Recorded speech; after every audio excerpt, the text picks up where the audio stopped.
Hello, my name is Nell and I have things to say. Today I want to talk briefly about skin integrity. I haven't really rehearsed much or written much about this, mainly because it's just been in my brain space. I want to get it out of my brain space. I'm very tired today, so I'm hoping that this doesn't turn too convoluted. If it does, I'll just try it a different day. But skin integrity is something that I wish that I had been more aware of in the early days of my disability and illness. So skin integrity is basically the strength of your skin's ability to hold together, to stay together, to heal, things like that. Mine is bad. Mine is bad. There are a couple of factors for this. A huge one is my health. I have various chronic conditions that affect my cellular regeneration, so I don't heal well, my cells don't regenerate well, and I'm low in a lot of vitamins that the skin requires to regenerate and to heal and to stay healthy. I am also overweight, which has a big effect on skin integrity. Basically, the more folds and areas you have where things are creased, where skin is creased, or where you get a buildup of moisture and sweat, then your skin integrity can break down in those areas. I am also immobile, so I'm not moving. So there are areas of my body that are more prone to pressure sores and wounds and lack of healing than other places, because there's just constant pressure on them and they're not really getting much opportunity to stretch out and air. So my situation with skin integrity has become worse and worse as the years have gone on. At the moment, I am prone to skin splits, which is, I guess, as the name implies, your skin splits. It just kind of tears like a tissue, because the skin itself is so fragile and the layers are so thin that it just splits under too much pressure. The perfect breeding ground for skin splits are lack of circulation and moisture. So as a result, I have to use a lot of Bepanthen, which is a barrier cream. It moisturizes the skin without keeping it wet. So it will help kind of the skin to bind and stay moisturized so that it doesn't get dry and crack, but without getting wet, and it kind of stops external things from getting onto the skin. So I have to have Bepanthen put underneath my toes morning and evening, because I'm prone to skin splits under my toes. They look and feel like paper cuts. Hello, my little piggy toes. They are really, really painful, and in my feet I have a condition called Raynaud syndrome, and I have very, very poor circulation. So if I get skin splits in my feet, we have to take very good care of them to make sure they are clean and kept healthy, because if I get an infection in my feet, it could ulcerate, I could lose toes. But the other area that I tend to get a lot of skin splits is under my belly. I used to not worry about, having belly rolls, because I never had any. Now I don't really have rolls, I just have one. Just one giant roll. And it's underneath that roll, so at the base of my belly, where I get a lot of skin splits and skin integrity issues. Mainly because the skin is in a constant crease. It's gonna sound gross, but I don't care.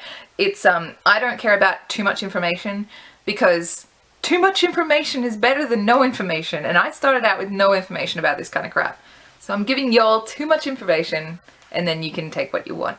So with my belly is very big, and it sits there, and there's always a crease of skin. And so every night, my workers have to put Bepanthen, the barrier cream, across my belly. But we also have to check it every night to see if my skin has split. And there have been times when my skin has had a little tear, and again, it just looks like a paper cut. Other times it has been a large open split, and it's disturbing. It's not nice. But again, it makes me prone to infection. Makes me open to infection. It makes me open to ulceration. And having somebody put cream on my belly roll is really uncomfortable. But it gets even more uncomfortable when we have to start doing that along my bikini line, because I get skin splits there too. And if you have ever had say, a pimple on your bikini line, and then you have to like wear your underwear, and it's just really, really uncomfortable, and it just gets inflamed and painful, and it just makes you feel ill. That's skin splits on your bikini line. And again, my workers have to put cream on there, and I hate that because I try to keep as much of my body private as possible. My workers have to touch a lot of me.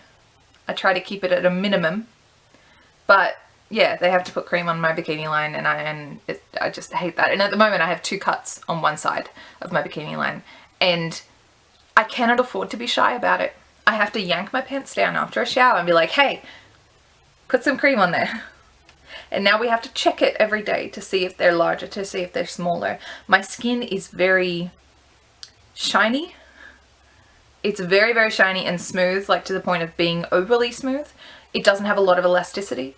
So I will get scarring from any kind of tear I have, and then those scars are more likely to be opened up because they never fully soften. They never fully heal.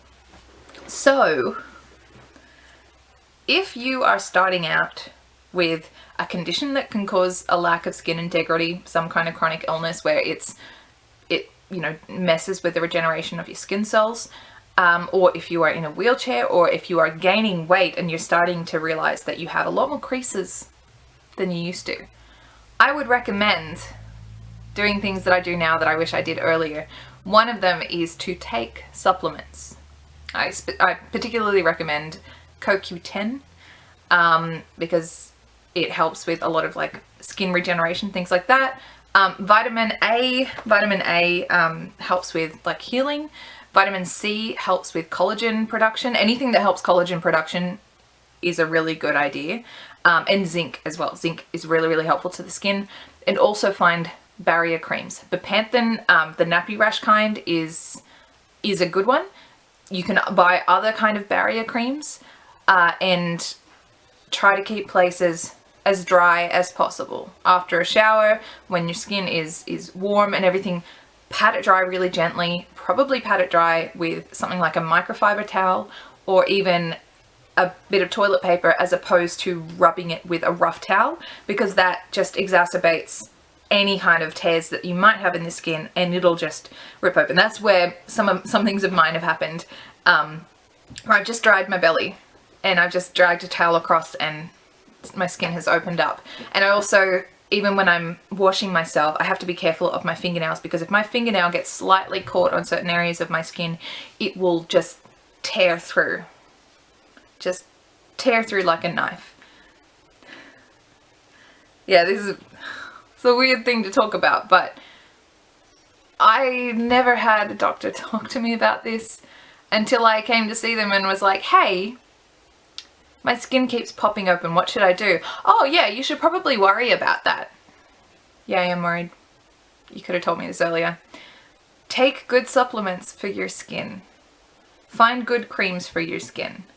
Apply those creams dedicatedly every day, because it's not just about looking after a cut once it pops up. It is about preventing future cuts and skin splits. Also, avoid moisture as much as you can. For me, I used to have foot baths with Epsom salts in them. That's not an option because that just caused my feet to have skin splits all over the place. Baths are not an option. Even going to hydrotherapy became less of a good option because it meant that I was submerged for about half an hour, and my body cannot cope with being submerged in water, because then it just softens my skin and then any kind of abrasion just rips it open. So shower, pat down carefully, and apply barrier cream, and take a bunch of supplements. And regularly do skin checks. Get somebody you trust, whether it's your worker, your spouse, a very close friend. Show them the areas of your body that you're worried about, and keep an eye on anything that starts to look angry. Apply more cream to it, and then watch it day by day.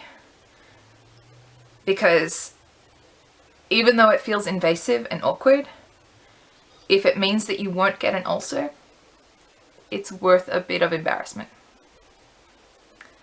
That's all for today. I'm very tired, and I'm just going to go eat a bowl of Cheetos with a spoon. Thank you for listening. Bless.